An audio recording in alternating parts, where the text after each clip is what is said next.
Senhores, então agora Ana Cristina, com direito civil. Eu gostei dessa história da aguinha aí do Paulo Marques, né? Eu pegaria essa aguinha, ainda mais que é uma aguinha batizada de quem já é funcionário público, não é? Então tá, pessoal, vamos lá fazer nossa revisãozinha de direito civil. Eu trouxe aí as minhas apostas em virtude de outras provas da FAURGS, exatamente que caiu essa questão, essas questões de direito civil. Então, no que eu aposto? Eu aposto no seguinte. Primeira coisa, e isso todos nós temos que saber, que a personalidade civil começa do nascimento com vida, né? É o básico do básico. Por quê? Porque o Código Civil adotou a teoria natalista, né?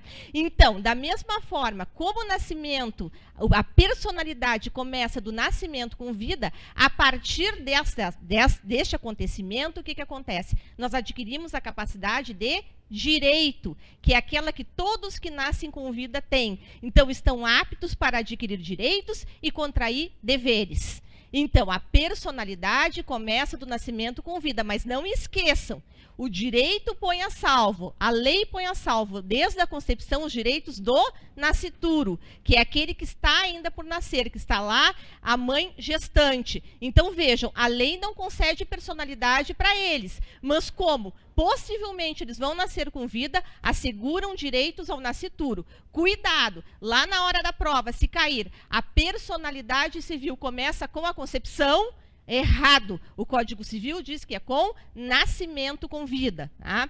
Outra aposta bem importante, isso vocês têm que saber. Por quê?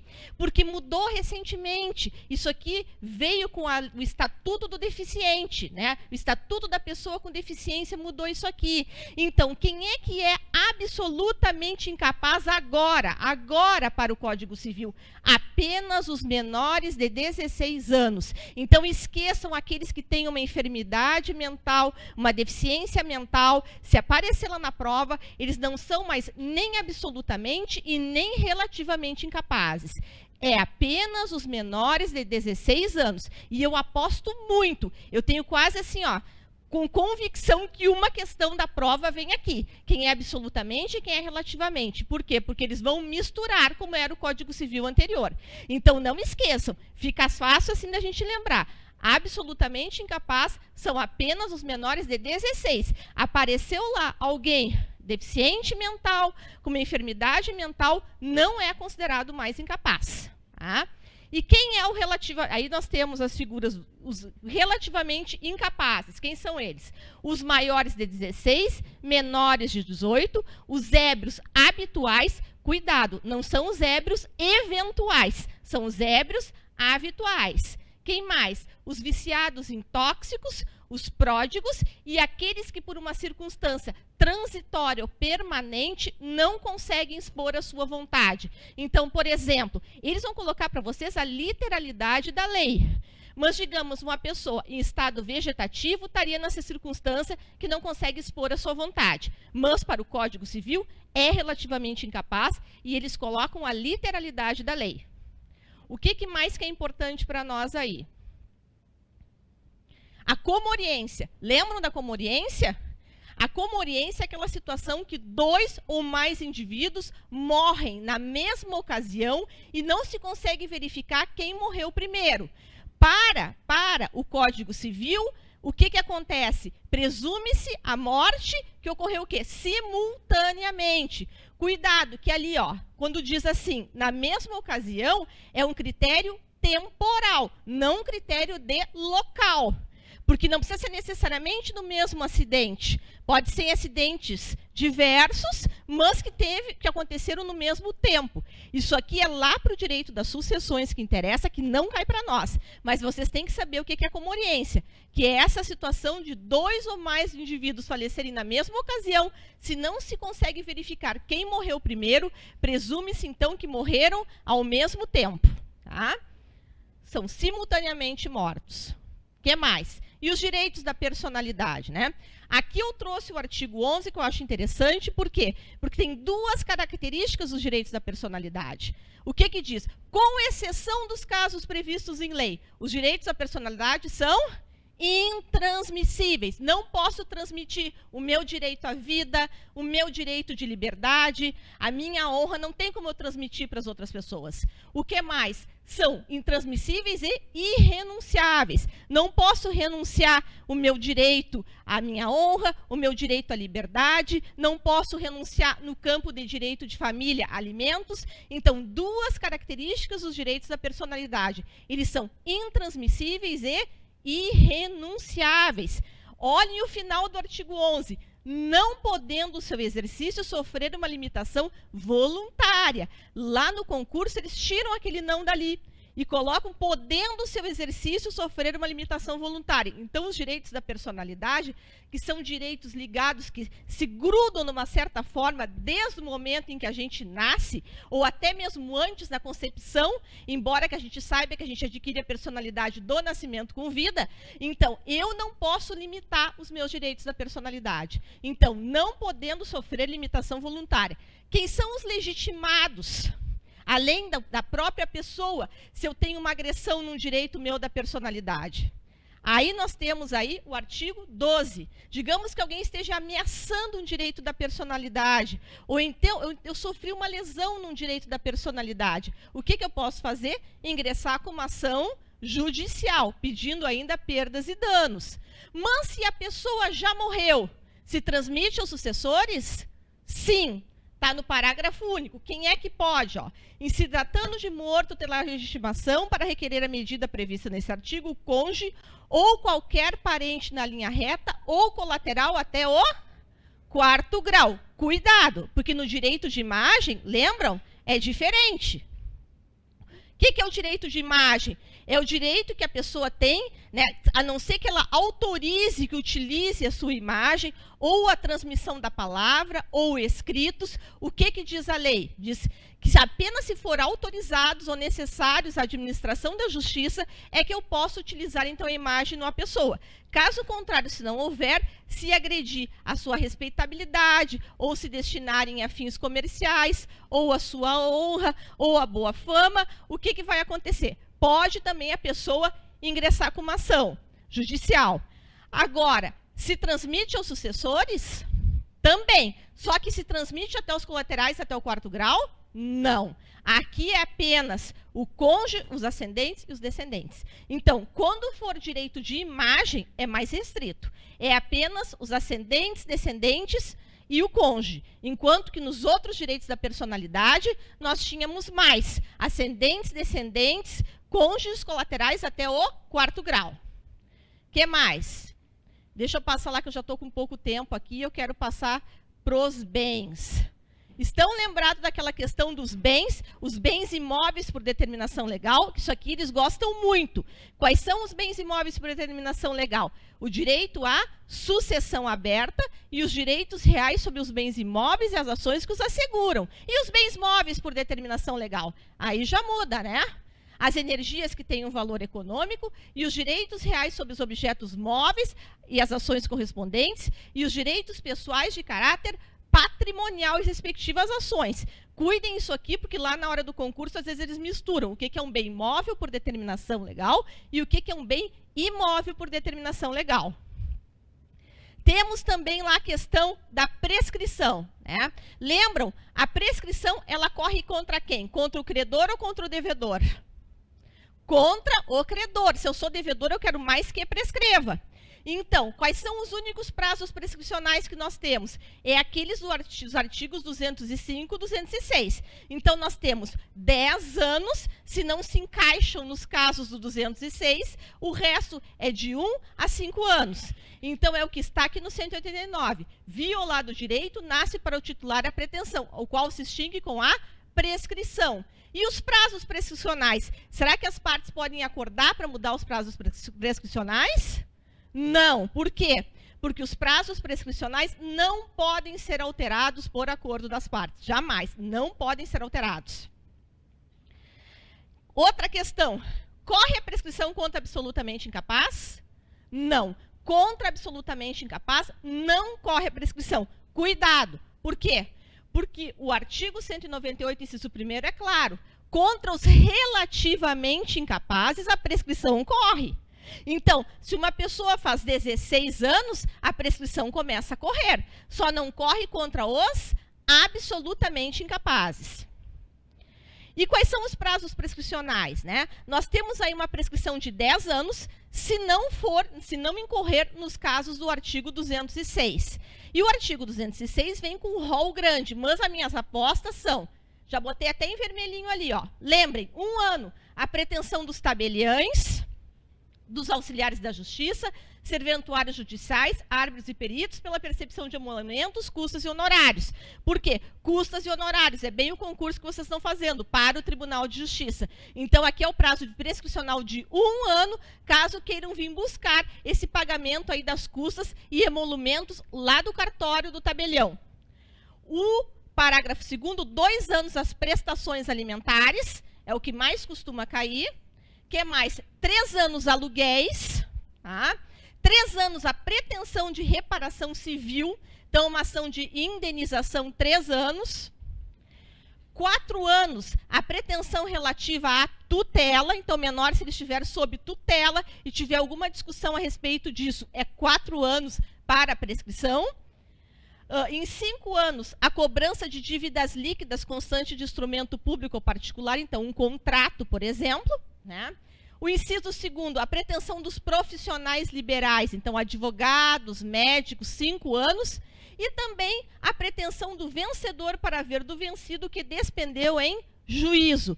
Cuidem, essa aqui do vencedor para receber aquilo que despendeu em juízo são as custas, né? E isso aí é totalmente ligado aí ao concurso do Tribunal de Justiça que vocês vão fazer. O que mais que nós temos aí? E a decadência, né? Temos 2 espécies de decadência. Temos aquela decadência legal, que está determinada na lei. Lembram aquele prazo decadencial que nós temos para anular a constituição das pessoas jurídicas se tiver um defeito? 3 anos. Aquele prazo lá é decadencial. Então, no prazo legal, as partes não podem mexer. Podemos estabelecer uma decadência convencional.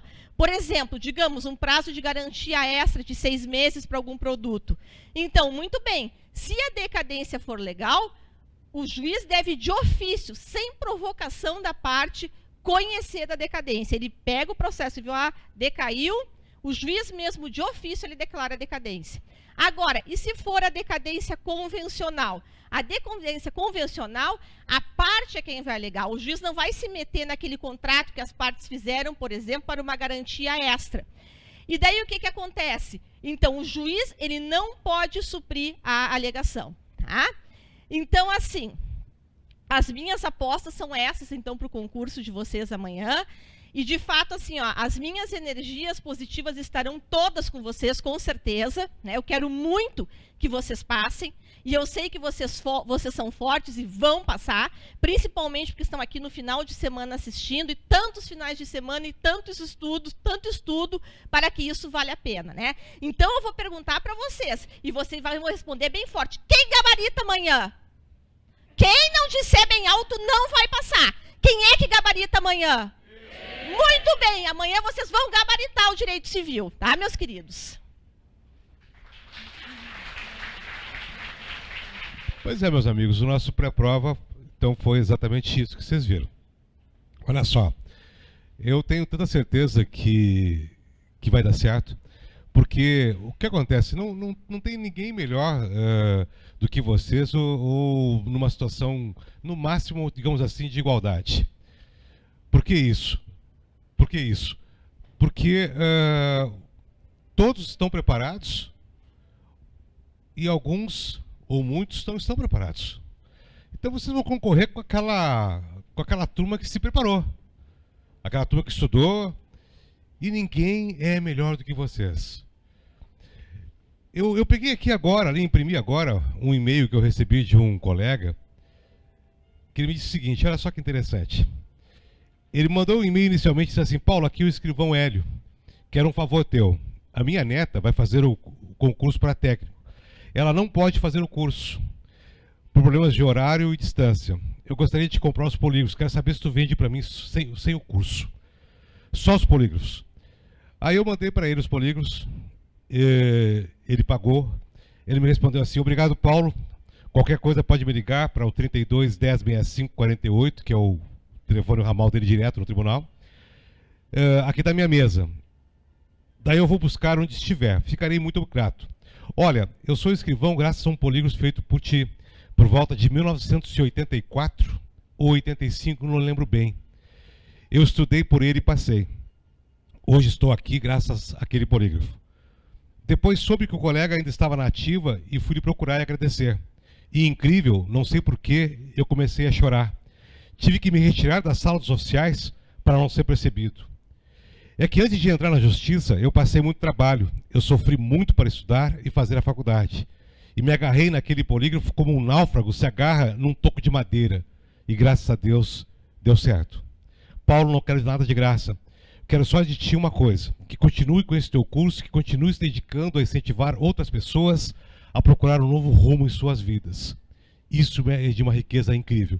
Fique com Deus, meu amigo. Eu lembro desse caso de 1984, que foi apenas um dos casos só, que passaram e que eu presenciei e que testemunhei. Aqui nessa sala, eu testemunhei muitas pessoas ocupando os lugares que vocês hoje estão sentados e que já estão lá no TJ, porque acreditaram que seria possível, se lançaram esse desafio e fizeram de tudo que podiam fazer, como vocês estão fazendo. Então, eu não tenho a mínima, mas a mínima dúvida de que vocês são as pessoas mais certas, mais apontadas e mais iluminadas por tudo e por todas as luzes, quero dizer com isso, para ocupar essas vagas. Mas como disse agora há pouco, ainda antes da professora Cristina, se não for o teu momento, não vai ser agora. Não adianta. Não adianta. A gente tem uns momentos nas nossas vidas para as coisas acontecerem. Eu sei até de casos de colegas que estudaram aqui junto, que era um momento que não era para passar em concurso, era para conhecer alguém que acabaram casando. Então, na verdade, a moça chegou aqui foi para arrumar o marido, porque o destino lhe trouxeram o marido para o CETEC. E assim aconteceu, olha, não foi com um, nem com dois, nem com três. Eu falava agora há pouco ali fora com uma pessoa que trabalhou com um juiz, que hoje é desembargador, que foi meu aluno pessoal escrevente, o Luiz Melo Guimarães. Luiz Melo Guimarães hoje é desembargador do Tribunal de Justiça.